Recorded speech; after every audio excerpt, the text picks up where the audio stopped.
मी माझ्या मनात हा विचार आला की ती जी खुर्ची आहे तर ते शिंदे साहेबांनाच मी विचारणार होतो, पण काही वेळ मिळाला नाही की तिथे काहीतरी त्या खुर्चीची पूजा केली पाहिजे आपण.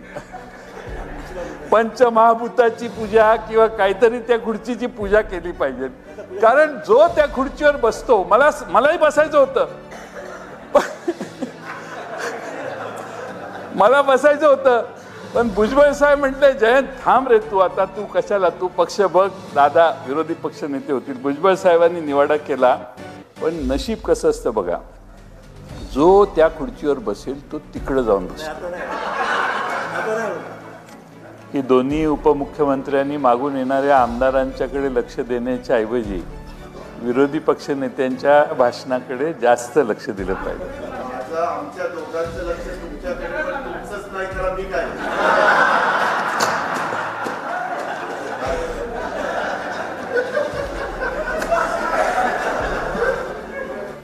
आता मुख्यमंत्र्यांनी हे स्पष्ट केलं पाहिजे की उपमुख्यमंत्री नंबर 1 कोण आणि उपमुख्यमंत्री नंबर 2 कोण. नंबर 1 हे, नंबर 2 मी.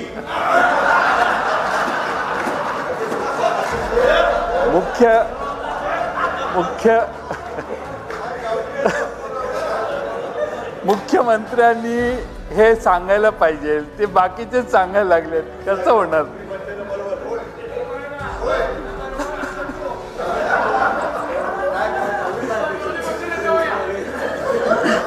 काय चिंता करू नका, बसून बोललेलं मी रेकॉर्डर घेणार नाही, म्हणूनच ते बसून बोलले.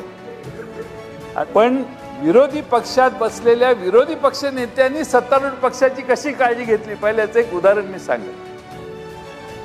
मी एकदा अर्थसंकल्प मांडणार होतो.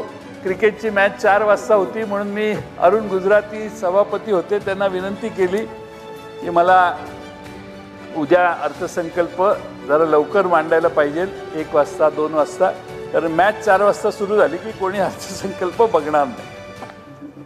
तर ते म्हटले विरोधी पक्ष नेत्यांशी बोललं पाहिजे. जयंतराव राणेसाहेब बसलेत, त्यांनी राणेसाहेबांना फोन दिला. राणेसाहेब म्हटले जयंत ते जाऊ दे, तू म्हणशील तो वेळ, पण कपडे काय घालणार सांग. मी म्हटलं कपडे आता काय शर्ट पॅन्टच. म्हटलं त्यावेळी वजन मी बरंच कमी केलेलं होतं, म्हटलं काही बसेना झाले.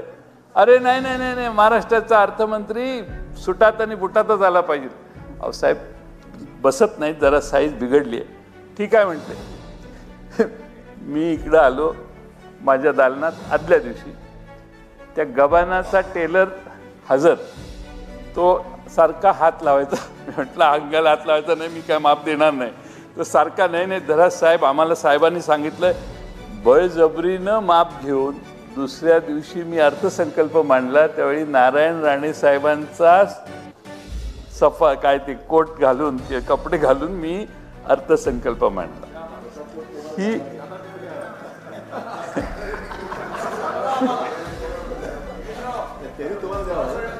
हा एक मला सांगण्याचा मुद्दा.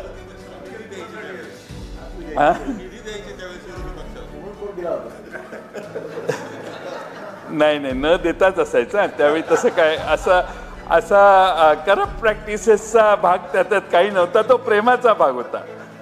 पण मला हे सांगायचं आहे की हा विरोधी पक्षाचा आणि सत्तारूढ पक्षाचा संबंध अतिशय मधुर असला पाहिजे. विरोधी सभागृहात किती टोकाचं बोललं तरी सभागृहाच्या बाहेर जाऊन, आता गोपीनाथराव मुंडे साहेब इथंच बसायचे आणि इतकं जोरात भाषण करायचे आणि परत माझ्याच खोलीत यायचे. मी जयंत चहा दे, माझ्याच विरोधी भाषण केलेलं असायचं आणि चहा प्यायचे. सांगायचा मतितार्थ की विरोधी पक्ष आणि सत्तारूढ पक्ष याचा संबंध हा सभागृहात आणि सभागृहाच्या बाहेर सौहार्दपूर्ण असला पाहिजे. विरोधी पक्षालाही हा विश्वास पाहिजे की किती जोरात अंगावर गेलो तरी सत्तारूढ पक्ष त्या प्रश्नापुरताच उत्तराचा संदर्भ घेईल, बाकीचे संदर्भ गोळा करत बसणार नाही. हा विरोधी पक्षाला आत्मविश्वास असण्याची गरज आहे.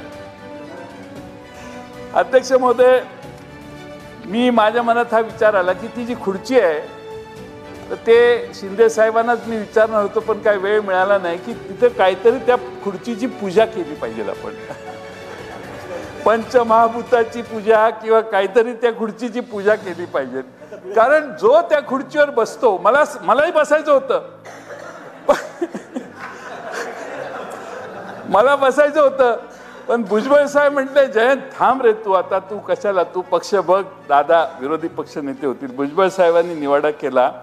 पण नशीब कसं असतं बघा, जो त्या खुर्चीवर बसेल तो तिकडे जाऊन बसतो. नाही म्हणून पूजा करायची होती. आता 2 दिवस झाल्यावर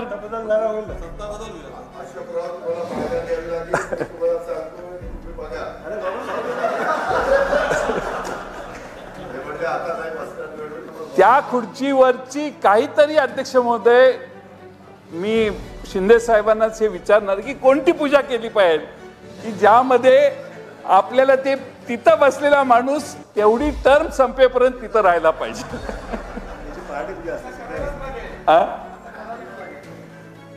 करायला लागेल. तर माझी विनंती अध्यक्ष महोदय अशी आहे की महाराष्ट्रामध्ये विरोधी पक्ष नेत्याचं काम करताना मागच्या वेळी ते विरोधी पक्ष नेते झाले आणि विरोधी पक्ष नेते 6 महिनेच राहिले आणि 4 महिनेच राहिले. 4 महिन्यानंतर त्यांचं विरोधी पक्ष नेतेपद आम्हाला सत्ता मिळवून दिलं आणि म्हणून आज तुम्ही तिथं विरोधी पक्ष नेते म्हणून बसलेला हा एक शुभशकून आहे असं म्हणायला हरकत नाही. तुमच्या या विरोधी पक्ष नेत्याच्या खुर्चीवर तुम्ही बसल्यामुळे मी म्हणतोय ती पूजा करणं आवश्यकच आहे. तरी पण आपण बसलेला असल्यामुळं मला खात्री आहे की पुढच्या वेळी या भागाचे बसलेले सदस्य निश्चितपणाने सत्तेच्या बाजूला जातील. शेवटी पाय गुणाचा देखील फार महत्त्वाचा भाग असतो. राहुल नार्वेकर यांची विधानसभा अध्यक्षपदी निवड झाल्यानंतर मुख्यमंत्री देवेंद्र फडणवीस यांनी सभागृहात मांडलेल्या अभिनंदन प्रस्तावावर भाषण करताना जयंत पाटील यांनी जोरदार राजकीय फटकेबाजी केली. गेल्या काही काळात जयंत पाटील यांनी भाजपकडून पक्षात येण्याची ऑफर असल्याची चर्चा होती. जयंत पाटील यांचे भाषण सुरू असताना सत्ताधारी बाकावरून त्यांना पुन्हा एकदा घालण्यात आली. यावेळी जयंत पाटील आणि अजित पवार यांच्यात झालेला संवाद सध्या राजकीय वर्तुळाचा चर्चेचा विषय ठरत आहे. जयंत पाटील यांनी आपल्या भाषणात विधानसभा सभागृहात फार गर्दी होते अशी समस्या राहुल नार्वेकर यांच्या समोर मांडली. त्यावेळी जयंत पाटील यांनी माजी विधानसभा अध्यक्ष मधुकरराव चौधरी यांचे उदाहरण दिले.